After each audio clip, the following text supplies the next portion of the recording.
Eh bien, c'est la deuxième fois en 2 jours que le gouvernement dégaine le 49.3, cette fois-ci à propos du budget de la sécurité sociale. Après des débats tendus sur ce projet de loi de financement, Elisabeth Borne, la Première ministre, a décidé d'y recourir pour le faire adopter. Le groupe NUPES a ensuite quitté l'Assemblée.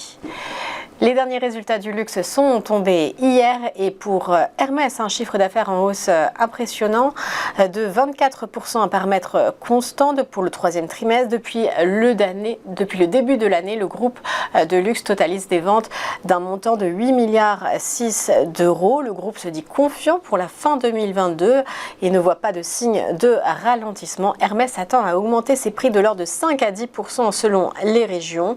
Et de plus, le commerce en Chine, en Asie, malgré le confinement, s'est très bien porté pour le cellier. Et c'est un cap passé pour Kering, celui des 5 milliards d'euros de ventes sur le trimestre, 1 milliard de plus qu'il y a un an. Le consensus est battu. Là aussi, un beau sursaut pour l'Europe, mais une situation qualifiée de mixte pour l'Asie et notamment la Chine. Kering reste toujours très dépendant de Gucci qui constitue la moitié des ventes, avec notamment Gucci qui avance moins vite que l'ensemble des marques du groupe. Une croissance de 9% des ventes pour la marque italienne contre 14% pour l'ensemble des marques du groupe et même 30% pour Yves Saint Laurent. Et Kering n'a pas annoncé de hausse de prix à venir pour sa marque italienne.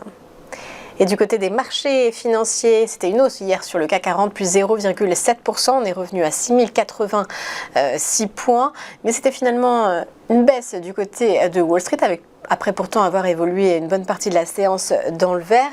Les marchés se sont retrouvés étouffés par la hausse des taux obligataires, notamment le taux 10 ans américain qui a franchi la barre des 4,2%, une première depuis 2008. Le Dow Jones a ainsi perdu 0,3% à 30 333 points.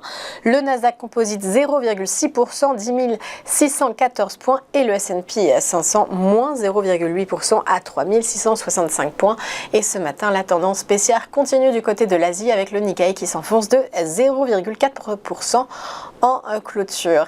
Tout de suite, l'ouverture du CAC 40, ce sera avec Antoine Quezada.